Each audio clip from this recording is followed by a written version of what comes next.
everyone, my name is Rajiv Singh and I welcome all of you in my physics classes. बच्चों हम पढ़ रहे हैं chapter 3 in class 12th current electricity और इस chapter 3 में कई सारे इंपॉर्टेंट टॉपिक्स हम ऑलरेडी पढ़ चुके हैं. लास्ट वीडियो में किसी कारण की वजह से हम आपको सिर्फ और सिर्फ रेजिस्टेंस और रेजिस्टिविटी के बारे में बता पाए थे. उसी का सेकंड पार्ट हम आज डिस्कस करेंगे इस वीडियो में.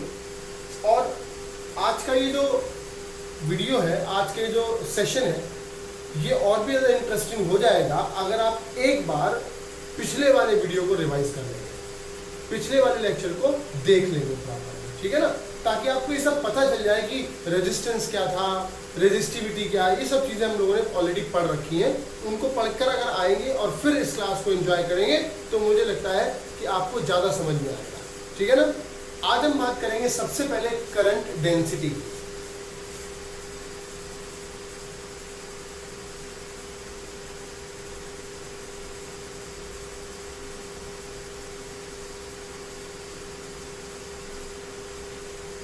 करंट डेंसिटी देखिए, करंट तो हम पहले ही पढ़ चुके हैं. अब उन्हीं की बड़ी बहन यानी कि करंट डेंसिटी के बारे में हम पढ़ेंगे, है ना. बड़ी बहन से मतलब ये है कि एक ही फैमिलीज है दोनों, करंट और करंट डेंसिटी. करंट एक स्केलर क्वांटिटी हम ऑलरेडी पढ़ चुके हैं, जबकि करंट डेंसिटी एक वेक्टर क्वांटिटी है, ठीक है. तो जहाँ कहीं पर भी हमको ऐसे रिक्वायरमेंट होगी जहाँ पर हमको करंट के वेक्टर मैग्नीट्यूड की या वेक्टर क्वांटिटी की रिक्वायरमेंट होगी, वहाँ पर हम लोग यूज़ करेंगे करंट डेंसिटी का. लास्ट सेशन में भी हमने आपको बताया था कि ओम्स लॉ की स्केलर फॉर्म और vector form. Scalar form already हम डिस्कस कर चुके हैं और आज हम आपको बताएंगे ओम्स लॉ की वेक्टर फॉर्म. या ये कॉमनली यूज्ड आपका टर्म नहीं है ओम्स लॉ की वेक्टर फॉर्म, लेकिन अगर आ जाता है या कह दिया जाएगा कि derive the Ohm's laws vector form या vector form of the Ohm's law, तो आप इसी को डिराइव करेंगे जो मैं आपको आज वीडियो में बताऊंगा. जब वो डिराइव करेंगे तो मैं बताऊंगा. इससे पहले कुछ छोटे छोटे टॉपिक्स हैं, उनको समझ लेते हैं, उसके बाद ही हम लोग ओम्स लॉ की वेक्टर फॉर्म को स्टडी करेंगे, ठीक है ना. फिर आज आपको कुछ ये भी समझाएंगे कि ओमिक और नॉन ओमिक कंडक्टर कौन कौन से होते हैं और किस तरीके से उनके लिए अलग अलग ग्राफ एनसीईआरटी में दिए गए और उनका मतलब क्या है, ठीक है ना. चलिए बात करते हैं करंट डेंसिटी की. Current density is defined as current per unit area of the conductor, ठीक है ना. करंट डेंसिटी जिसको J से रिप्रेजेंट करते हैं, it is defined as current per unit area. अब दिमाग में एक बल्ब जल रहा होगा, बल्ब ये जल रहा होगा कि करंट भी एक स्केलर क्वांटिटी है, एरिया भी हम लोग यहाँ पर एक स्केलर क्वांटिटी ले रहे हैं, तो ये करंट डेंसिटी वेक्टर क्वांटिटी कैसे होगी. दिमाग के थोड़े से कलबुर्जे पर जोर डालिए और समझिए कि हम लोग यहाँ पर बात कर रहे हैं एरिया वेक्टर की. किसकी बात कर रहे हैं? एरिया वेक्टर की. और एरिया वेक्टर पर हम लोग एक बहुत बड़ा डिस्कशन कर चुके हैं चैप्टर 1 में. क्या है ना एरिया वेक्टर में? एरिया वेक्टर का मतलब क्या है कि अगर ये एक क्रॉस सेक्शन ऑफ वायर है और इस क्रॉस सेक्शन ऑफ वायर में ये अगर आपका एरिया ऑफ क्रॉस सेक्शन में कंसीडर किया है ना, ये वाला एरिया, तो ये सरफेस अगर है तो इस सरफेस का एरिया वेक्टर क्या होगा? एग्जैक्टली परपेंडिकुलर होगा. ये होगा एरिया वेक्टर, है ना. हम करंट डेंसिटी की बात किसके लिए कर रहे हैं? करंट डेंसिटी का मतलब ये हुआ कि हम लोग बात करेंगे यहाँ पर इस एरिया वेक्टर के, उस एरिया वेक्टर की जो कि करंट के फ्लो के या इलेक्ट्रॉन्स के फ्लो के परपेंडिकुलर होगा, ठीक है ना. तो जरूरी थोड़ी है ये एरिया वेक्टर हमेशा लिया जाए, ये भी तो पॉसिबल है कि एरिया वेक्टर बदल जाए. इसके वजह हम लोगों ने ये वाला एरिया वेक्टर ले लिया. अब ये एरिया वेक्टर तो यहाँ पर एग्जैक्टली परपेंडिकुलर है नहीं, तो आप कैसे कहेंगे? एरिया वेक्टर तो यही रहेगा, लेकिन जो डायरेक्शन कंसीडर करी जाएगी उसके हिसाब से एरिया वेक्टर की ये पोजीशन आ रही है जो कि थीटा एंगल फॉर्म कर रहा है अपने एक्चुअल परपेंडिकुलर डायरेक्शन से.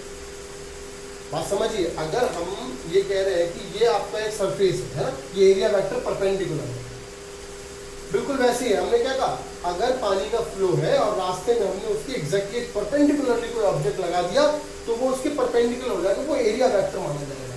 अगर हमने उसको थोड़ा सा टिल्ट कर दिया तो क्या अमाउंट ऑफ वाटर जो उससे टकरा रहा है वो क्या उतना ही होगा जितना पहले था? नहीं, कम हो जाएगा, चेंज हो जाएगा, है ना। यहाँ पर भी क्या, अगर एरिया वेक्टर ये लिया जा रहा है जो कि करंट के इलेक्ट्रॉन्स की डायरेक्शन की कंसीडरेशन में लिया जाता है, अगर हम इसको टिल्ट कर दें कितने थीटा डिग्रीज है, ये वाला एरिया वेक्टर ले लें, तो सिचुएशन में अब यहाँ पर ए वेक्टर की जगह पर जो वैल्यू इसका मैग्नीट्यूड आएगा वो क्या आएगा, ये वैल्यू आएगी ए कॉस थीटा। क्या आ जाएगी? ए कॉस थीटा। देखो बहुत ज्यादा ध्यान से समझने की बात है। यहाँ पर हम क्या कहना चाह रहे हैं, हम आपसे सिर्फ ये कहना चाह रहे हैं कि ये जो एरिया वेक्टर का कंपोनेंट हमने यहाँ पर लिया है, ये एरिया वेक्टर का कंपोनेंट एग्जैक्टली आपका कॉस 0 हो जाएगा अगर ये इलेक्ट्रॉन्स की फ्लो की डायरेक्शन में ही रहेगा, है ना। मतलब उस सरफेस से तो परपेंडिकुलर होगा, लेकिन इलेक्ट्रॉन्स की फ्लो की डायरेक्शन में ही अगर आपका एरिया वेक्टर लिया जाएगा। अरे हमने गॉस थ्योरम याद है नहीं आपको? गॉस थ्योरम में क्या किया था, ये क्या करते थे, इलेक्ट्रिक फील्ड और आपका ये जो एरिया वेक्टर था दोनों की डायरेक्शन सेम थी, तभी तो हम लोग लिखते थे ई डी एस कॉस 0। यहाँ पर भी तो वही है कि इलेक्ट्रॉन्स के फ्लो की डायरेक्शन में ही अगर एरिया वेक्टर है, no doubt it will be a cos 0। और इसीलिए जनरली फॉर्मूला हम लोग क्या लिख देते हैं, J is equals to I upon A। लेकिन जरूरी तो नहीं है ना कि हर बार ये परपेंडिकुलर सेम डायरेक्शन में ही हो या एरिया सरफेस के परपेंडिकुलर ही हो। तो अगर कोई एरिया वेक्टर अगर आपका चेंज होता है तो ये फॉर्मूला आपका ए कॉस थीटा हो जाएगा। ए वेक्टर के यहाँ पर क्या जाएगा, ए कॉस थीटा आ जाएगा। और यहाँ से भी हम देख सकते हैं, अगर हम आई की वैल्यू को निकालेंगे तो क्या ये जे वेक्टर डॉट ए वेक्टर ही तो आएगा, क्योंकि तभी तो जे ए कॉस थीटा का मतलब हुआ। अगर आप इसकी मैग्नीट्यूड लेंगे तो J is equals to I upon A cos theta ही तो होगा। और देखो अगर आप I is equals to J A cos theta लिखोगे तो J vector dot A vector नहीं हुआ। और डॉट वेक्टर कब होता है, जबकि रिजल्टेंट क्वांटिटी स्केलर हो। प्रूफ हो गया एक और तरीके से कि इलेक्ट्रिक करंट एक स्केलर क्वांटिटी होती है, जबकि करंट डेंसिटी एक वेक्टर क्वांटिटी। तो फिर से समझिएगा, हम बात कर रहे हैं किसी करंट डेंसिटी की। It is defined as the current per unit area of cross section of the wire, यानी कि J is equals to I upon A, है ना। यहाँ पर A का मतलब ये है कि एरिया वेक्टर की हम बात कर रहे हैं, तो ये जो करंट डेंसिटी है ये एक वेक्टर क्वांटिटी हो जाएगी। हमने आपको बताया व्हाट इज करंट डेंसिटी। बाकी सब कुछ एज इट इज ही है, क्योंकि मैंने बताया सेम फैमिलीज में इलेक्ट्रिक करंट और करंट डेंसिटी। बस फर्क इतना ही है कि इलेक्ट्रिक करंट एक स्केलर क्वांटिटी है, जबकि करंट डेंसिटी एक वेक्टर क्वांटिटी है। ये बात समझ में आ गई सभी को?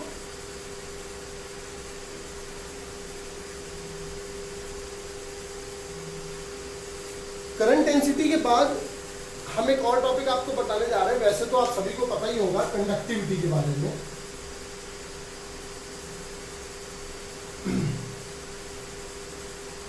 कंडक्टिविटी को सिग्मा से रिप्रेजेंट करते हैं and it is reciprocal of resistivity. अब मैं आपको रेसिस्टिविटी बार बार बताऊं, ये तो बहुत बड़ी इंसल्ट है आपकी, है ना। रेसिस्टिविटी में आपको पिछले टॉपिक में, पिछले सेशन में हम आपको पढ़ा चुके हैं। तो आप जिनको रेसिस्टिविटी नहीं पता है, जिनको रेजिस्टेंस नहीं पता है, तो जो इससे पहले वाला जो हमारा सेशन है उसको आप जरूर देखिएगा। आपको सारी बातें शीशे की तरह क्लियर हो जाएंगी, है ना। चलिए, आपको लग रहा होगा ना कि सर पढ़ा दो थोड़ा, चलो एक टॉपिक आपने पढ़ा दिया, अब तो कम से कम वो बात कह दो जो हम सुनना चाह रहे हैं, कह दें। लड़खड़ा रहे हैं, संभल रहे हैं, लड़खड़ा भी रहे हैं, संभल रहे हैं, तजुर्बे हैं, हो रहे हैं। क्यों भाई, कभी कभी क्या होता है ना, समझ में नहीं आ रहा होगा, फिर देखते हैं, फिर ये भाई आपके लिए बिल्कुल नया एक्सपीरियंस है ना ये। और ये जो YouTube क्लासेस है, शायद इससे पहले आपने जरूर YouTube पर कई सारी चीज़ें देखी होंगी, समझी होगी, इंजॉय करी होगी, लेकिन ये फिजिक्स कभी पढ़नी पड़ेगी ये नहीं सोचा होगा, है ना। तभी मैं आदमी लाइन बोल रहा हूँ कि लड़खड़ा रहे हैं, कभी कभी समझ में नहीं आ रहा, बहुत कोशिश कर रहे हैं, बार बार देख रहे हैं, बार बार देख रहे हैं, बार बार देख रहे हैं, नहीं समझ में आ रहा। तो लड़खड़ा रहे हैं, संभल रहे हैं, लड़खड़ा रहे हैं, संभल रहे हैं, तजुर्बे हैं, हो रहे हैं। तजुर्बा लीजिए, है ना। चलिए आगे आगे सीखते जाइए और देखते जाइए, आपको इसकी भी आदत पड़ जाएगी। यह कंडक्टिविटी जो कि रेसिप्रोकल होती है, किसकी, रेजिस्टिविटी की, एग्जैक्टली रेसिप्रोकल होगी, कहीं पर भी यूज किया जाएगा। ऐसे ही आपको एक टॉपिक होता है कंडक्टेंस।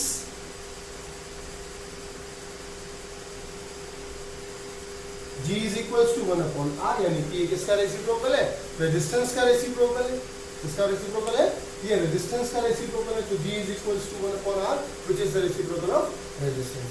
ये छोटी छोटी बातें मैंने आपको सिर्फ इसलिए बताई क्योंकि अब हम एक बहुत ही इंपॉर्टेंट रिलेशन डिराइव करने जा रहे हैं which is the relationship between current density, electric field and conductivity.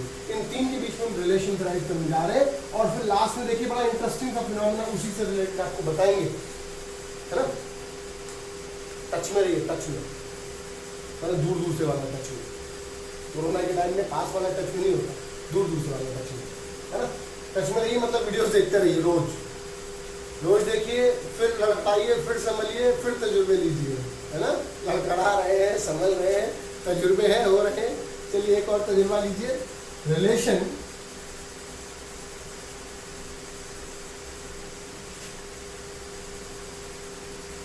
Between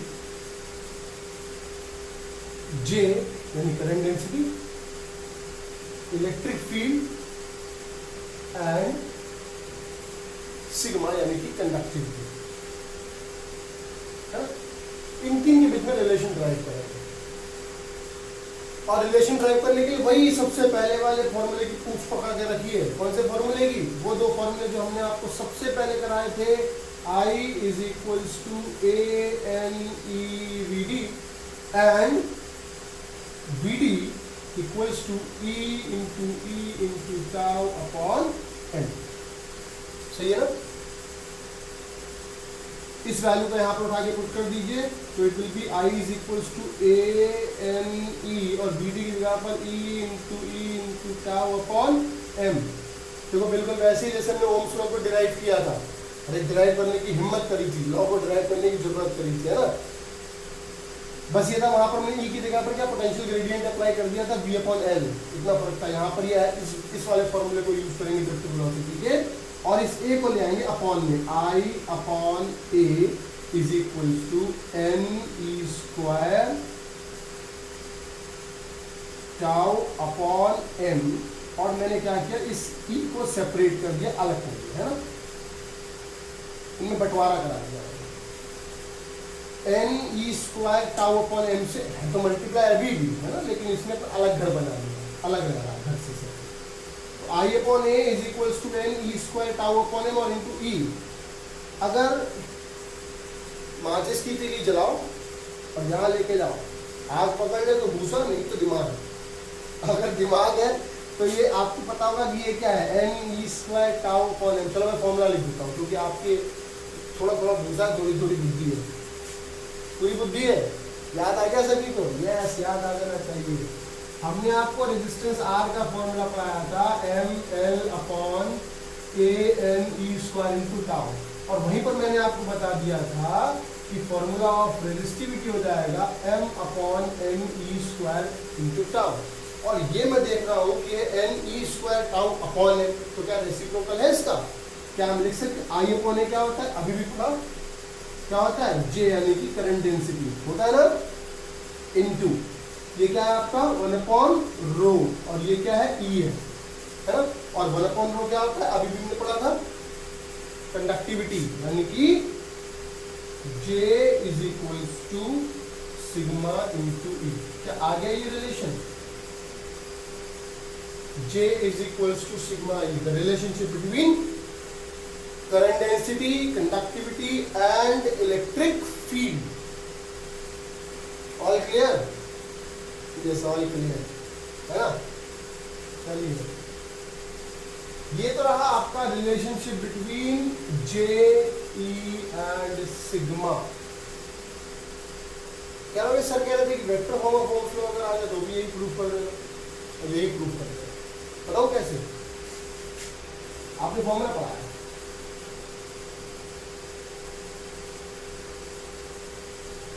V is equals to IR, formula पढ़ा है। V क्या है? स्केलर क्वांटिटी है, I क्या है? स्केलर क्वांटिटी है, R एक कांस्टेंट है, रेजिस्टेंस की वैल्यू है। यहाँ पर हमारे पास कांस्टेंट कौन? या हम ऐसे भी तो कह सकते हैं, तो ये लिखा रहने, आप ऐसे कह सकते हो I प्रोपोर्शनल टू, नहीं पढ़ा आपने भी, यहाँ पर क्या आई स्केलर है, वी स्केलर, तो ये स्केलर लॉ हो गया, स्केलर ओम्स लॉ हो गया। जे क्या है, वेक्टर है, ये क्या है, वेक्टर है, ये क्या है, कांस्टेंट नहीं है। अरे जैसे रेजिस्टिविटी एक प्रॉपर्टी ऑफ द कंडक्टर होती है, सब्सटेंस होती है, ऐसी कंडक्टिविटी भी तो वही होगी, बस मैथमेटिकली रेसिप्रोकल होती, बाकी तो सब वही है। देखो अगर हम यहां से लिखेंगे तो क्या ऐसे लिख सकते हो, ये एक फैमिली की और ये किस फैमिली का, भाई इलेक्ट्रिक फील्ड किस फैमिली का वेक्टर फॉर्म है, वोल्टेज का। करंट डेंसिटी किस फैमिली की वेक्टर फॉर्म है, करंट की। तो अगर I प्रोपोर्शनल टू V आपका ओम्स लॉ की स्केलर फॉर्म है, तो J proportional to E ohm's law की वेक्टर फॉर्म। आप इसको भी लिख सकते हो, ऐसे भी लिख सकते हो, भाई वहां पर भी तो क्या आएगा, I प्रोपोर्शनल टू V होगा तो ये I is equal to G into V आएगा, नहीं आएगा। G कंडक्टेंस है, हम तो V प्रोपोर्शनल टू I लिखते हैं, इसलिए R लिखते हैं, रेसिप्रोकल हो जाता है। बात समझ में आ रही है नहीं, कंफ्यूज मत हो जाइएगा। सिर्फ और सिर्फ क्योंकि एग्जाम में या किसी क्वेश्चन में ये पूछा जा सकता है कि अगर ओम्स लॉ की वेक्टर फॉर्म आपसे, अरे वाइवा में आपसे पूछ दिया जाए प्रैक्टिकल के, तो ये आप बता सकते हो कि साहब ये है ओम्स लॉ की वेक्टर फॉर्म। क्या है, देखो वोल्टेज और इलेक्ट्रिक फील्ड ये सेम कैटेगरी है, बस वोल्टेज स्केलर है, इलेक्ट्रिक फील्ड वेक्टर है ना। ऐसे ही करंट और करंट डेंसिटी, करंट और करंट डेंसिटी, भाई वोल्टेज क्या है, किसी चार्ज के चारों तरफ की जो वोल्टेज रेंज होती है वही तो पता लगाते हैं, और इलेक्ट्रिक फील्ड भी वही होता है, बस डिफरेंस ये होता है कि इलेक्ट्रिक फील्ड वेक्टर फॉर्म में कैलकुलेट करी जाती है, वोल्टेज आपका स्केलर है। ऐसी करंट और करंट डेंसिटी, करंट स्केलर है और करंट डेंसिटी वेक्टर, तो इसकी अगर हम लोग वेक्टर फॉर्म ये होगी ओम्स लॉ की, तो इसको ऐसे लिख सकते हैं, J is equal to sigma into E। और बहुत इंपॉर्टेंट रिलेशन, अगर कहीं पे ये ना भी कहा जाए कि ओम्स लॉ की वेक्टर फॉर्म क्या है, तो भी आप मत कहिए, इस रिलेशन को तो ध्यान रखिए कम से कम। क्या रिलेशन है, J is equal to sigma into E। हाँ ये वेक्टर फॉर्म है, ये अक्षर सत्य। सही है ना, सही है ना, क्लियर हो गई ये बात। चलिए इस रिलेशन के बाद में अब हम आते हैं अगले टॉपिक पर, जिसमें कि हम आपको बताएंगे ओमिक और नॉन ओमिक कंडक्टर्स कौन कौन से होते हैं।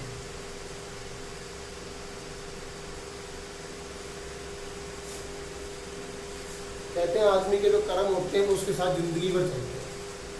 ऐसे आपने क्लास 11 में पढ़ा होगा ना, वो आपके साथ कम से कम 12th में तो जरूरी चलेगा, बाकी आगे भी चलते ही रहेंगे।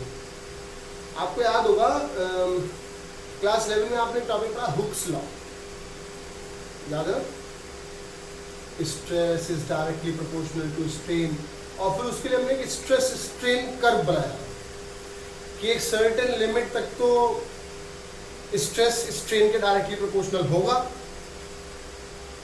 और इलास्टिक लिमिट क्रॉस करने के बाद में फिर ऐसा नहीं होगा, मतलब हुक्स लॉ को ओबे नहीं करेंगे।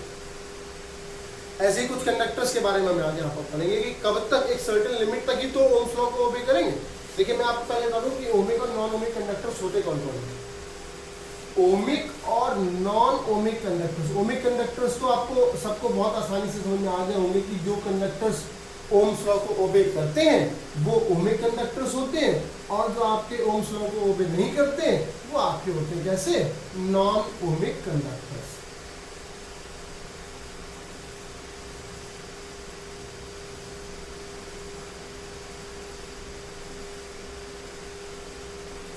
दिमाग में आता होगा कि कंडक्टर्स भी ऐसे हैं जो ओम्स लॉ को ओबे नहीं करते होंगे। भाई हर एक कंडक्टर के कॉपर हुआ, एल्यूमिनियम में कोई भी कंडक्टर है, करंट बढ़ाओगे वोल्टेज बढ़ेगा, करंट बढ़ाओगे वोल्टेज बढ़ेगा, करंट बढ़ाओगे वोल्टेज बढ़ेगा, बढ़ाते ही जाओगे कुछ लिमिट है नहीं है।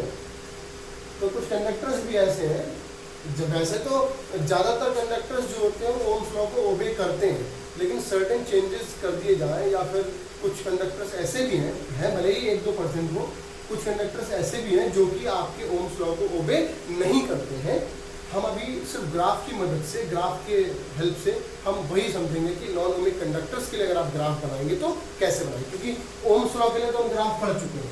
IV characteristic of Ohm's law सबसे पहले देख लेते हैं, क्या है कि I हो गया और ये V हो गया। अगर IV कैरेक्टरिस्टिक ड्रॉ करेंगे तो क्योंकि ओम्स लॉ ये कहता है कि I V के डायरेक्टली प्रोपोर्शनल है, तो I और V के बीच में बनने वाला स्लोप एक स्ट्रेट लाइन होगा, ये आपका ओम्स लॉ का ग्राफ हो गया। हम जब प्रैक्टिकल करेंगे तो भी इस चीज को वेरीफाई करेंगे कि जो ग्राफ हमारा आएगा वो एक स्ट्रेट लाइन ग्राफ आएगा, आई प्रोपोर्शनल टू बी। तो हर वो कंडक्टर जिसके लिए आई और वी का ग्राफ कैरेक्टरिस्टिक और आई वी कैरेक्टरिस्टिक या वी आई कैरेक्टरिस्टिक जो हो, अगर वो स्ट्रेट लाइन आती है तो वो ओहमिक कंडक्टर्स होंगे, और जिनके लिए, जिन कंडक्टर्स के लिए V I characteristic straight line ना आए या स्ट्रेट लाइन आने के बाद में फिर बाद में बदल जाए तो फिर वो नॉन ओहमिक कंडक्टर्स में कैटेगराइज किए जाएंगे। पल्ले पड़ रही है बात। सबसे पहले ग्राफ की बात करते हैं कंडक्टर्स के लिए। अलग अलग सेशन है, अलग अलग मटेरियल्स के लिए हम बात करेंगे। हम आपको बताएंगे कि कंडक्टर्स में ऐसे कौन कौन से जो नॉन ओमिक कंडक्टर्स हैं, फिर सेमीकंडक्टर्स बता देंगे, फिर गैसेस। यही ग्राफ आपके एनसीईआरटी बुक में दिए भी है। सबसे अच्छी बुक्स लगती है मुझे एनसीईआरटी। जीवन की हर समस्या का समाधान है उनमें। फिजिक्स की गीता है, गीता मतलब श्रीमद् भागवत गीता। चलिए, तो आपने देखा कि ज्यादातर कंडक्टर्स जो है उनकी आईवी कैरेक्टरिस्टिक ड्रॉ करी जाती है तो वो स्ट्रेट लाइन ही आती है। लगातार आई बढ़ाते जा रहे हो, बढ़ाते जा रहे हो, बढ़ाते जा रहे हो, बढ़ाते जा रहे हो। हाई करंट्स के लिए बहुत ज्यादा हाई करंट, मैंने कहा ना हुक्स लॉ को दिमाग में रखो, अपने आप ही चीजें समझ आ जाएंगी। हम खींचते जा रहे हैं, खींचते जा रहे हैं, खींचते जा रहे हैं, जब लिमिट क्रॉस कर जाएगी तो क्या होगा, वापस थोड़ी आएगी चीज। यहाँ पर भी करंट को लगातार बढ़ाते जा रहे हो, बढ़ाते जा रहे हो, बढ़ाते जा रहे हो। जब बहुत हाई करंट होगी उसके बाद में फिर जो आपका ग्राफ है वो नॉन लीनियर हो जाएगा।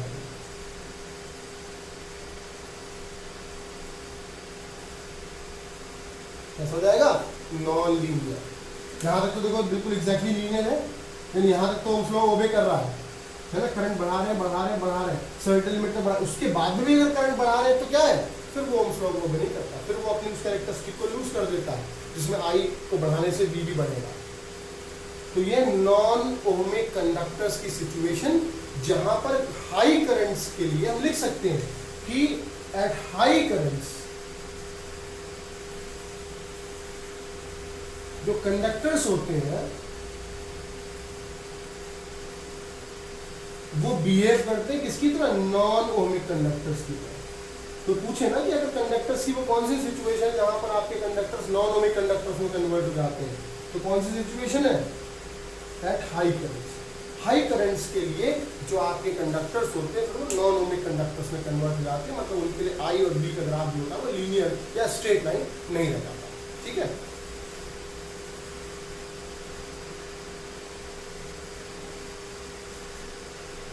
अगला हम बात करते हैं सेमीकंडक्टर्स की। ये तो आपका कंडक्टर्स के लिए। अब जो आपको मैं ग्राफ बताने जा रहा हूँ वो है भी बहुत इंपॉर्टेंट, आपके एनसीईआरटी में दिया गया है।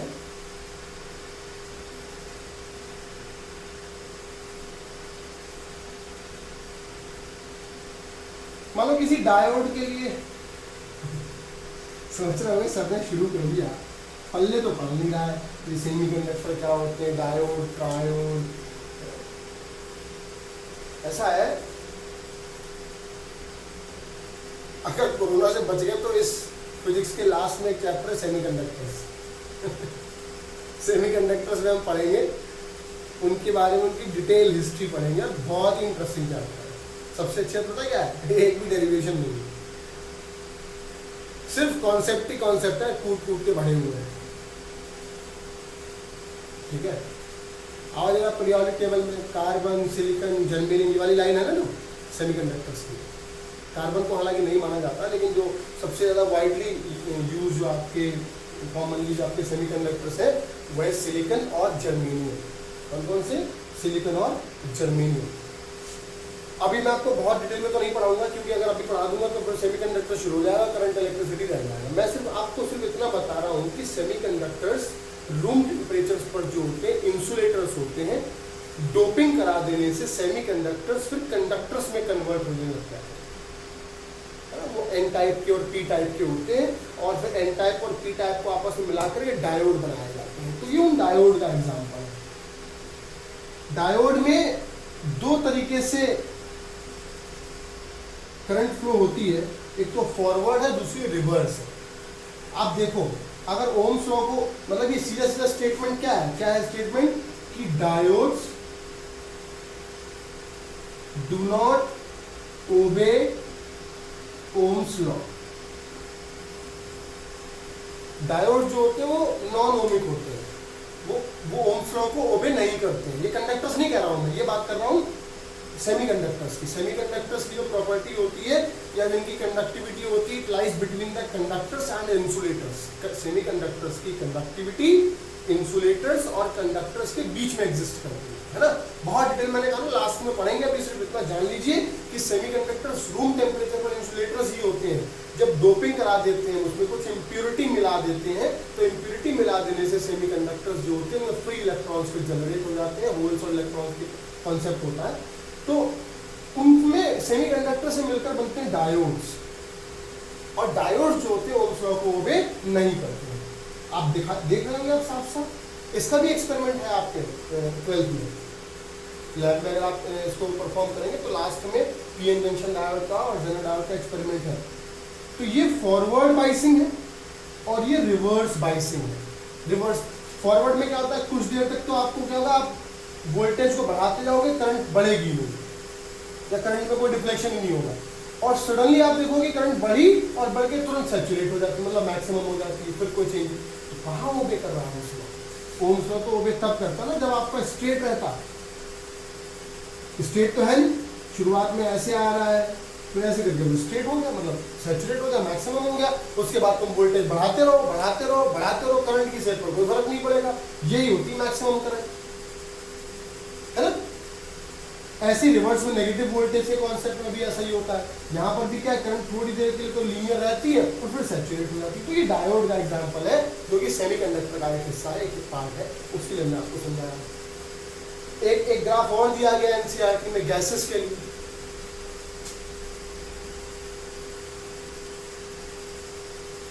ये गैसेस के लिए दिया गया, मतलब किसी अगर गैस के क्यूब में अगर आप इलेक्ट्रिक करंट को पास कराओ तो शुरुआत में कुछ देर तक तो आपको लगेगा कि यहाँ आई वी के डायरेक्टली प्रोपोर्शनल है, उसके बाद में फिर वो नॉन लीनियर हो जाता है और नेगेटिव रेजिस्टेंस को भी शो करने लगता है। देखो यहाँ पर अगर ग्राफ आपका नीचे जा रहा है तो ये नेगेटिव रेजिस्टेंस के पोर्शन को तो शो कर रहा है, ये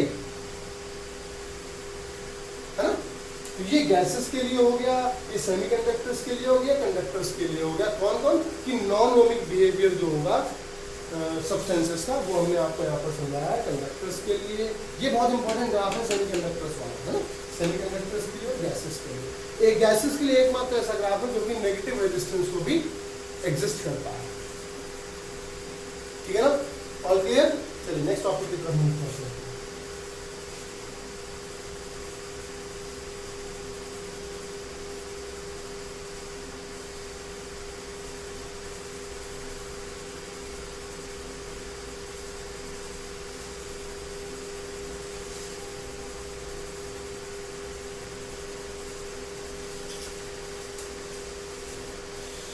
चलिए, हमने आज थोड़ा शुरुआत से पढ़ा कि करंट डेंसिटी क्या होता है, उसके बाद हमने आपको छोटे छोटे कंडक्टिविटी और कंडक्टेंस के बारे में बताया, फिर आपको ओम्स लॉ की वेक्टर फॉर्म बताई, इसके बाद फिर हमने आपको आज डिफरेंट ग्राफ्स के बारे में बताया। अब मैं आपको आज का लास्ट टॉपिक समझाने जा रहा हूँ, जो कि टेम्परेचर डिपेंडेंस है। रेजिस्टेंस टेम्परेचर पर किस तरीके से डिपेंड करता है, थोड़ा सा इसको समझ लेते हैं, है ना। और इसके कुछ फॉर्मूले हम आज देखेंगे, जो फॉर्मूले आपके न्यूमेरिकल्स में यूज होते हैं। पहले तो कॉन्सेप्ट समझेंगे, उसके बाद में फॉर्मूले देखेंगे किस तरीके से टेम्परेचर डिपेंडेंस या टेम्परेचर का इफेक्ट जो होता है वो रेजिस्टेंस पर किस तरीके से पड़ता है। ठीक है, तो शुरुआत हम आपको बता दें कि रेजिस्टेंस जो होता है किसी भी सब्सटेंस का, वो 4 फैक्टर्स पर डिपेंड करता है। लेंथ ऑफ द कंडक्टर पर, थिकनेस ऑफ द कंडक्टर पर, मटेरियल ऑफ द कंडक्टर पर, और सबसे इंपॉर्टेंट है टेम्परेचर। टेम्परेचर बहुत ही इंपॉर्टेंट होता है। इसकी शुरुआत करें उससे पहले आप थोड़ा सा ब्रेक लीजिए और जो टॉपिक हमने आज पढ़े उनको समझिए कि क्या क्या कैसे कैसे किया, और दिमाग में कम से कम इस चैप्टर को पढ़ते समय जब तक मैं आपसे ना कहूँ, आप ड्रिफ्ट वेलोसिटी, इलेक्ट्रिक करंट का रिलेशन ड्रिफ्ट वेलोसिटी के साथ में और रेजिस्टेंस रेजिस्टिविटी के फॉर्मूले को तो दिमाग में हमेशा रखिए, है ना। I is equals to N E V D, V D is equals to E into tau upon M, और इसके अलावा हम रेजिस्टेंस का फॉर्मूला ml/ANE² इंटू टाउ और रेजिस्टिविटी का फॉर्मूला m/NE² इंटू टाउ। ये कम से कम 2-4 फॉर्मूले जो दिमाग में आपके रहने ही चाहिए, ताकि जब हम कॉन्सेप्ट पढ़ें दूसरे तो बार बार इनको देखना ना पड़े पहले, है ना। अपने नोट्स जरूर बनाइए, है ना। चलिए अब आपको पढ़ाने जा रहे हैं टेम्परेचर डिपेंडेंस, ठीक है। देखिएगा टेम्परेचर डिपेंडेंस अगर हमको देखनी है कि रेजिस्टेंस टेम्परेचर पर किस तरीके से डिपेंड करता है या रेजिस्टिविटी टेम्परेचर पर किस तरीके से डिपेंड करती है। वैसे तो रेजिस्टेंस और रेजिस्टिविटी दोनों अलग अलग चीजें हैं, लेकिन दोनों पर जो टेम्परेचर का इफेक्ट होता है वो एक जैसा ही होता है। तो जो भी रिलेशन पढ़ेंगे, चाहे रेजिस्टिविटी के लिए समझ लें चाहे रेजिस्टेंस के लिए समझ लें, एक ही फर्क होगा। हम टेम्परेचर के इफेक्ट को 3 मटेरियल्स पर समझेंगे। पहला कंडक्टर्स के लिए, दूसरा सेमीकंडक्टर्स के लिए और तीसरा एलॉय के लिए।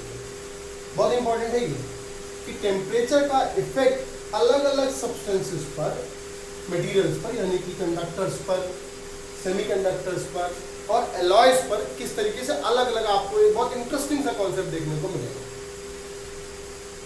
टेम्परेचर डिपेंडेंस को समझने के लिए दिमाग में 2 चीजें रखिए। रेजिस्टेंस का ये जो फॉर्मूला है, चाहे रेजिस्टिविटी का फॉर्मूला ले लीजिए, ये रेजिस्टेंस या रेजिस्टिविटी मेनली नंबर डेंसिटी और टाउ, इन 2 से रिलेट करेंगे और आपको टेम्परेचर का रिलेशन पता चल जाएगा। मतलब या तो आप निकालिए n के चेंज होने से रेजिस्टेंस पर क्या फर्क पड़ रहा है, या आप निकालिए टाउ के चेंज होने से रेजिस्टेंस पर क्या फर्क पड़ रहा है। अब सवाल ये है कि दोनों ही रिलेशंस आपको दिखाई पड़ रहा है, फॉर्मूले वाला रेजिस्टेंस दोनों ही फैक्टर्स पर डिपेंड कर रहा है। Number density of free electrons पर भी डिपेंड कर रहा है, साथ ही साथ एवरेज रिलैक्सेशन टाइम पर भी डिपेंड कर रहा है। तो हम कौन से फैक्टर को कंसीडर करें, क्या दोनों फैक्टर लेने पड़ेंगे या कोई एक फैक्टर लेना पड़ेगा, और अगर कोई एक फैक्टर लेना पड़ेगा तो वो कौन सा फैक्टर होगा जिसके बेसिस पर हम ये प्रूफ करेंगे कि रेजिस्टेंस जो होगा वो टेम्परेचर के साथ में किस तरीके से कोरिलेट कर रहा है। तो ये तीनों के लिए अलग अलग कंडीशंस हैं और वही कंडीशन आपको समझनी है। एक बार दिमाग में कॉन्सेप्ट सेट कर लेना है, आप कभी नहीं भूलेंगे। सबसे पहली बात, अगर आप टेम्परेचर को बढ़ाते हैं, अगर आप टेम्परेचर को इंक्रीज करते हैं, बढ़ाते हैं, उस सिचुएशन में देखिए किस पर फर्क पड़ेगा, n पर और टाउ पर, इन 2 पर फर्क पड़ेगा। मतलब नंबर डेंसिटी बढ़ेगी। कुछ लोग सोच रहे होंगे नंबर डेंसिटी कैसे बढ़ेगी, भाई आपने टेम्परेचर बढ़ाया, किसी एटम में जो फ्री इलेक्ट्रॉन्स होंगे वो आयनाइज हो जाएंगे, मतलब अपनी आखिरी ऑर्बिट को छोड़ करके वो कंडक्शन में पार्टिसिपेट करने लगेंगे। आप टेम्परेचर और बढ़ाओगे और आपको आयनाइजेशन देखने को मिलेगा। मतलब जैसे जैसे आप टेम्परेचर बढ़ाते जाओगे एटम को थर्मल एनर्जी मिलती चली जाएगी और उस एनर्जी की वजह से जो आयनाइजेशन प्रोसेस होगा वो बढ़ जाएगा, यानी कि और ज़्यादा फ्री इलेक्ट्रॉन्स आपको मिलने लग जाएंगे कंडक्टर में, जिस वजह से नंबर डेंसिटी जो होगी वो बढ़ेगी। तो मैंने क्या बताया आपको, टेम्परेचर के बढ़ाने से जो नंबर डेंसिटी होगी वो बढ़ेगी, और अगर नंबर डेंसिटी बढ़ेगी तो रेजिस्टेंस आपको दिखाई पड़ रहा है क्या, घटेगा? नहीं दिखाई पड़ रहा है, रिलेशन देखिए। ठीक, दूसरा कॉन्सेप्ट क्या है, अगर आप टेम्परेचर को बढ़ाते हैं तो क्या रिलैक्सेशन टाइम कम होगा? क्यों कम होगा? जो इलेक्ट्रॉन्स वायर के अंदर मूव कर रहे हैं लगातार इस तरीके से, बहुत फास्ट मूव कर रहे हैं, आपने उसको टेम्परेचर और दे दिया वायर को, कंडक्टर को। टेम्परेचर देने से क्या हुआ, उन मूविंग इलेक्ट्रॉन्स को और एनर्जी मिल गई, उनकी काइनेटिक एनर्जी और ज्यादा बढ़ गई। जो काइनेटिक एनर्जी बढ़ी तो 2 कोलिजन्स के बीच का रिलैक्सेशन टाइम कम हो गया। भाई अभी क्या है, वो यहां से यहां तक गया और टकराया, टकराने से पहले जितना टाइम उसको लगा वही तो उसका रिलैक्सेशन टाइम था। पहले वो देर में टकरा रहा था, अब उसको टेम्परेचर मिल गया और जल्दी टकरा जा रहा है, तो क्या रिलैक्सेशन टाइम कम नहीं हो गया? हो गया, नहीं हो गया? यानी कि यदि मैं टेम्परेचर को बढ़ाता हूं तो रिलैक्सेशन टाइम कम होता है, और अगर रिलैक्सेशन टाइम कम होता है तो रेजिस्टेंस बढ़ेगा। क्या अजीबोगरीब कॉन्सेप्ट आया दिमाग में? एक ही फॉर्मूले में 2 अलग अलग वेरिएबल्स की वजह से एक में रेजिस्टेंस घट रहा है और एक की वजह से रेजिस्टेंस बढ़ रहा है। किसकी माने, इसकी माने या इसकी माने? इसकी माने। तो इसकी क्यों नहीं मानो? किसी भी कंडक्टर में जो per unit volume free electrons होते हैं वो लगभग होते हैं 10⁻²9। कितने होते हैं? 10⁻²9 फ्री इलेक्ट्रॉन्स होते हैं पर यूनिट वॉल्यूम में, है ना? बात समझिएगा बड़ी ध्यान से। आपने टेम्परेचर को बढ़ाया, टेम्परेचर को बढ़ाने से नंबर डेंसिटी बढ़ी। ऑलरेडी उस क्रॉस सेक्शन ऑफ वायर में करोड़ों करोड़ों फ्री इलेक्ट्रॉन्स है, करोड़ों करोड़ों फ्री इलेक्ट्रॉन्स है। उसमें अगर 4, 6, 10, 12 हजार इलेक्ट्रॉन्स भी अगर बढ़ गए तो रेजिस्टेंस की शेप पर कितना सा फर्क पड़ेगा? कितना सा फर्क पड़ेगा? फर्क तो पड़ेगा, नो डाउट। रेजिस्टेंस डिक्रीज होगा लेकिन बहुत ही कम होगा। इस वजह से ये जो फॉर्मुलेशन है ये बहुत ज्यादा इफेक्टिव नहीं होगी। कौन सी बहुत ज्यादा इफेक्टिव होगी? ये बहुत ज्यादा इफेक्टिव होगी। क्यों? मैंने फिर समझिए, यहाँ पर नंबर ऑफ फ्री इलेक्ट्रॉन्स तो पहले से ही लाखों करोड़ों करोड़ों करोड़ों फ्री इलेक्ट्रॉन्स है। उसमें से टेम्परेचर को बढ़ाने से अगर 2, 4, 6, 10 हजार भी इलेक्ट्रॉन्स अगर बढ़ गए तो कहाँ सैकड़ों करोड़ों एक साथ इलेक्ट्रॉन्स है ऑलरेडी, उसमें अगर थोड़े बढ़ भी गए तो क्या फर्क पड़ा? बहुत कम फर्क पड़ेगा। ये फर्क बहुत ज्यादा होगा कि टेम्परेचर को बढ़ाने से उनका रिलैक्सेशन टाइम बहुत कम हो जाएगा। मतलब उनकी जो कोलिजन करने की स्पीड है वो बहुत तेजी से हो जाएगी और बहुत तेज हो जाने से रेजिस्टेंस की वैल्यू हाई। ये वाला फैक्टर जो होगा ये कंसीडरेबल फैक्टर होगा, तो हम ये वाले फैक्टर को कंसीडर करेंगे, ये वाले को नहीं। तो कंडक्टर्स के केस में क्या हुआ? टेम्परेचर को बढ़ाने पर रेजिस्टेंस भी बढ़ता है। इसीलिए आमतौर पर क्लास 10th में भी आपने पढ़ा होगा कि टेम्परेचर रेजिस्टेंस के डायरेक्टली प्रोपोर्शनल होता है। ये बिल्कुल सही है, लेकिन किसके लिए? सिर्फ और सिर्फ कंडक्टर्स के लिए। किसके लिए? कंडक्टर्स के। ध्यान रखिएगा। इसको यहां पर हम ब्रेक करते हैं, आते हैं किस पर? सेमीकंडक्टर्स पर। अब समझिएगा, सेमीकंडक्टर खेल वही खेला जाएगा यहां पर भी कि टेम्परेचर को हमने बढ़ाया तो टेम्परेचर को बढ़ाने से जो नंबर डेंसिटी होगी वो बढ़ेगी और नंबर डेंसिटी अगर बढ़ेगी तो रेजिस्टेंस डिक्रीज होगा। ऐसे ही टेम्परेचर को बढ़ाने से रिलैक्सेशन टाइम की वैल्यू जो होगी वो डिक्रीज होगी, उसी के साथ साथ आपका रेजिस्टेंस जो होगा वो इंक्रीज होगा। कॉन्सेप्ट यहाँ पर भी वही है, लेकिन क्या है, अब कौन सा कॉन्सेप्ट जो होगा कंसीडरेबल होगा? अब ये वाला होगा। बताएं क्यों? समझिए। इस सिचुएशन में पहले से ही मटेरियल के पास करोड़ों करोड़ों फ्री इलेक्ट्रॉन्स थे, लेकिन सेमीकंडक्टर्स में रूम टेम्परेचर पर सेमीकंडक्टर्स जो होते हैं प्योरली इंसुलेटर्स की तरह बिहेव करते हैं। कैसे बिहेव करते हैं? Purely insulators. ठीक। जैसे ही आपने टेम्परेचर को बढ़ाया, टेम्परेचर को बढ़ाते ही जो फ्री इलेक्ट्रॉन्स डेंसिटी थी वो बहुत तेजी से बढ़ती है। अभी ध्यान करिए, हमने डायोड्स के लिए ग्राफ आपको बना के बताया, ये देखो बहुत हाईली राइज करती है ना। इसका मतलब क्या हुआ? इसका मतलब ये हुआ कि यहाँ पर टेम्परेचर को थोड़ा सा बढ़ाने पर जो number density of free electrons, जो कि पहले तो बिल्कुल थे ही नहीं, अब number density of free electrons बहुत तेजी से बढ़ गए। जब बहुत तेजी से बढ़े तो रेजिस्टेंस, यहां पर इस बात का बहुत ज्यादा फर्क नहीं पड़ा, क्योंकि रिलैक्सेशन टाइम का कॉन्सेप्ट तो तब लगाते जब already number of free electrons होते। हालांकि यहाँ पर इलेक्ट्रॉन्स और होल्स दोनों की बात करी जाती है सेमीकंडक्टर की, तो यहाँ पर तो रिलैक्सेशन टाइम का कोई कॉन्सेप्ट बन ही नहीं रहा था। अगर था भी तो माइनॉरिटी की वजह से बहुत थोड़े बहुत इलेक्ट्रॉन्स थे वो कोलाइड। लेकिन यहाँ पर जैसे हमने टेम्परेचर बढ़ाया, टेम्परेचर बढ़ाते फ्री इलेक्ट्रॉन्स बहुत तेजी से बढ़ गए। इस वजह से सेमीकंडक्टर्स के लिए इस वाले कॉन्सेप्ट को यूज किया जाता है, इस वाले कॉन्सेप्ट को नहीं। तो इस वाले कॉन्सेप्ट के हिसाब से सेमीकंडक्टर्स के केस में अगर आप टेम्परेचर को बढ़ाते हो तो रेजिस्टेंस डिक्रीज होगा। तो कितना इंटरेस्टिंग फॉर्म सामने आया। कंडक्टर्स के लिए टेम्परेचर के साथ रेजिस्टेंस इंक्रीज हो रहा है, मतलब टेम्परेचर बढ़ेगा तो रेजिस्टेंस भी बढ़ेगा। जबकि सेमीकंडक्टर्स के केस में क्या होता है, टेम्परेचर अगर बढ़ेगा तो रेजिस्टेंस घटेगा। बहुत बहुत ही इंटरेस्टिंग, मैंने बताया ना ये चैप्टर है, जब हम उस चैप्टर में आपको लेकर के जाएंगे तो आपको समझ में आएगा कि ये कितना इंटरेस्टिंग और कितना इंपॉर्टेंट चैप्टर था। अभी सिर्फ उसका एक ट्रेलर सा देख रहे हैं। सेमीकंडक्टर्स में टेम्परेचर को किस कॉन्सेप्ट से मैंने बताया आपको, इस कॉन्सेप्ट से कि टेम्परेचर बढ़ाने पर सेमीकंडक्टर्स में जो फ्री इलेक्ट्रॉन्स डेंसिटी होगी वो सडनली राइज करेगी। बहुत सारे एकदम झुंड का झुंड फ्री इलेक्ट्रॉन्स एक साथ पहुंच जाएंगे। तो जब एक साथ फ्री इलेक्ट्रॉन्स बढ़ेंगे तो उसी के साथ रेजिस्टेंस बढ़ जाएगा, क्योंकि पहले तो थे ही नहीं, यहाँ पर ऑलरेडी बहुत सारे थे। तो अगर बढ़ भी गए थोड़े बहुत तो कोई फर्क नहीं पड़ा, यहाँ पर थे ही नहीं, फिर बहुत सारे बढ़ गए तो फर्क पड़ा। तो ये इंपॉर्टेंट फैक्टर होगा इस केस में सेमीकंडक्टर्स के लिए। तीसरा एलॉय के लिए। एलॉय यानी कि कई सारे मेटल्स को एक साथ मिला करके एक नया मटेरियल तैयार किया गया, एलॉय। जैसे टंगस्टन है, जैसे कि आपका मैंगनीज है, ये सारे के सारे एलॉयज हैं, है ना।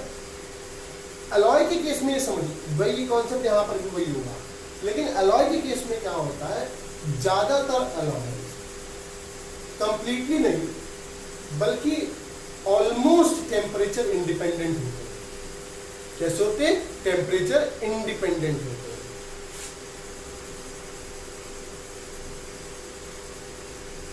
एलॉय के केस में, और ऐसा क्यों होता मैं आपको बता दूं, एलॉय के केस में जो ये दोनों कॉन्सेप्ट होते हैं, जितना रेजिस्टेंस ये डिक्रीज होता है एक की वजह से, उतना ही ऑलमोस्ट टेम्परेचर रेजिस्टेंस जो होता है वो इंक्रीज हो जाता है। इस पर कॉन्सेप्ट यहाँ पर भी वही दोनों लगेंगे जो यहाँ पर दोनों लगाए, तो यहाँ पर दोनों लगाए, बस यहाँ पर ये इफेक्टिव हो जाता है, कंडक्टर्स में ये इफेक्टिव हो जाता है।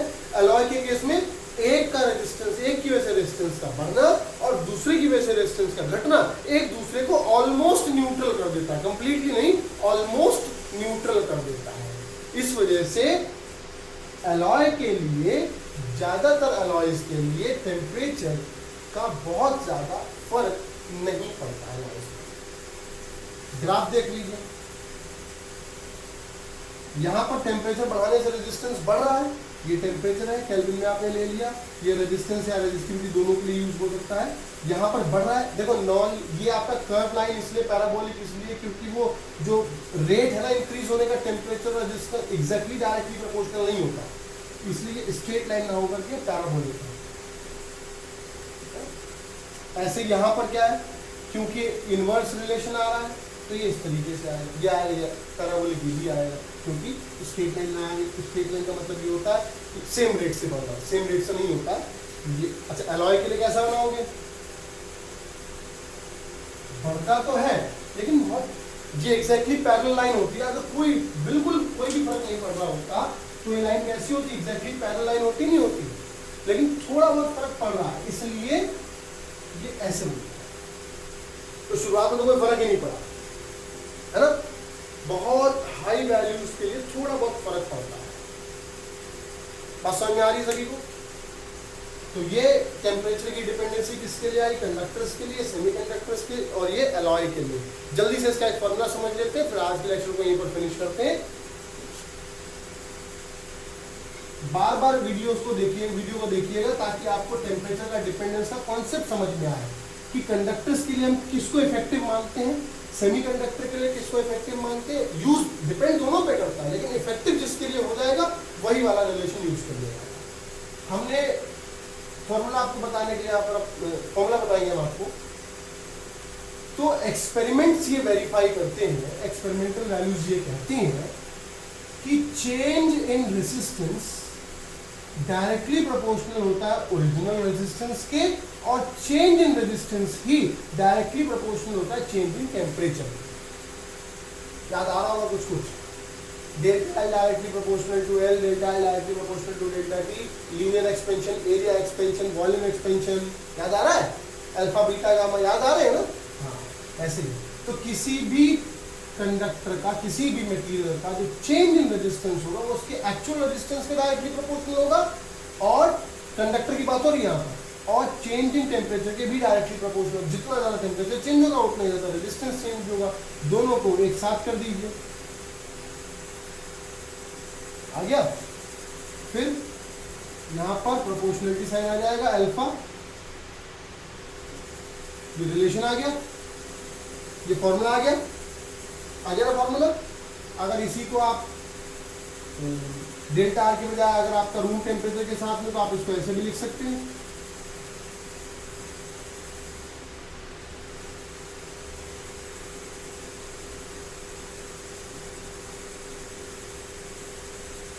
नहीं समझ में आ रहा तो ऐसे समझ लो, इसको आप डी आर मान लो, अल्फा आर डी टी हो गया, इंटीग्रेशन कर दो दोनों तरफ, लिमिट रख दो आर नॉट, यानी कि रूम टेम्परेचर पर जो रेजिस्टेंस होगा वो आर नॉट हो गया, और फिर आर हो गया। यहाँ पर टेम्परेचर के लिए तो आपका रूम टेम्परेचर टी नॉट हो गया, और टी टेम्परेचर दूसरा हो गया जिस पर आपको रेजिस्टेंस आर लेकर के आना। डी आर का इंटीग्रेशन आर हो गया, लिमिट्स लगेंगे आपकी क्या, आर नॉट से लेकर के आर, फिर अल्फा आर, ये आर नॉट होगा, ठीक है ना, ये बेसिक टेम्परेचर जो रूम टेम्परेचर है वो आर नॉट, और यहाँ पर फिर क्या आएगा डी टी इंटीग्रेशन टी, और फिर टी नॉट से लेकर के वाली टी तक होगा, ठीक है।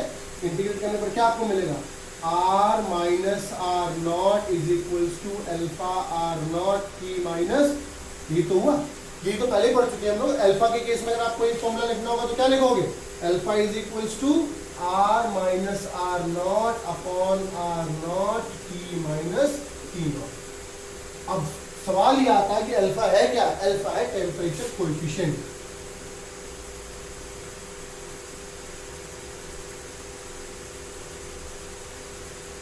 अल्फा है टेम्परेचर कोएफिशिएंट, एक कांस्टेंट है, हर एक मटेरियल के लिए अल्फा की वैल्यू अलग अलग होती है ना, हर एक कंडक्टर के लिए अल्फा की वैल्यू अलग अलग होती है। तो ये तो रहा टेम्परेचर डिपेंडेंस का, या किसी भी रेजिस्टेंस पर टेम्परेचर का क्या इफेक्ट पड़ता है उसका मैथमेटिकल फॉर्मूला, उसका मैथमेटिकल रिलेशन।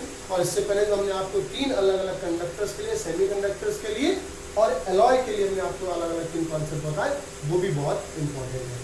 तो आज हमने बहुत कुछ पढ़ा, ठीक है ना, और आपका काम शुरू होता है यहाँ से, आपको इसको रिवाइज करना है ज़्यादा, जितना ज़्यादा आप रिवाइज करेंगे उतना ही ज़्यादा आपको ये कॉन्सेप्ट समझ में आएंगे, क्योंकि इसके बाद में हम अब चैप्टर के उस दौर में पहुंचने जा रहे हैं जहाँ पर ये सब चीज़ें बहुत इंपॉर्टेंट हो जाती हैं। किरचॉफ्स रूल हम आपको पढ़ाएंगे, कॉम्बिनेशन ऑफ रेजिस्टेंस पढ़ाएंगे, बहुत, मैंने कहा था थोड़ा सा लेंथी चैप्टर है ये, नंबर ऑफ लेक्चर्स ज़्यादा होंगे इसमें। हम आपको इस चैप्टर के बिल्कुल एंड तक जितने भी टॉपिक्स हैं वो सब पढ़ाएंगे, आप बस हमारे साथ लगातार पढ़ते रहिए, रिविजन करते रहिए, अपने नोट्स बनाते रहिए और मुश्किलों को पार करते रहिए, ठीक है ना। बोर बिल्कुल मत होइए, लगातार पढ़ते रहिए, क्योंकि आप पढ़ेंगे तभी आप बढ़ेंगे, ठीक है। सो वेट करिए नेक्स्ट वीडियो का, जिसमें मैं आपके लिए लेकर के आऊँगा कलर कॉम्बिनेशन की वजह से आप रेजिस्टेंस को कैसे आइडेंटिफाई करेंगे, और ग्रुपिंग ऑफ रेजिस्टेंस आपको पढ़ाऊंगा, सेल्स पढ़ाऊंगा, ठीक है ना। Till then stay home, stay safe, stay motivated. Thank you very much.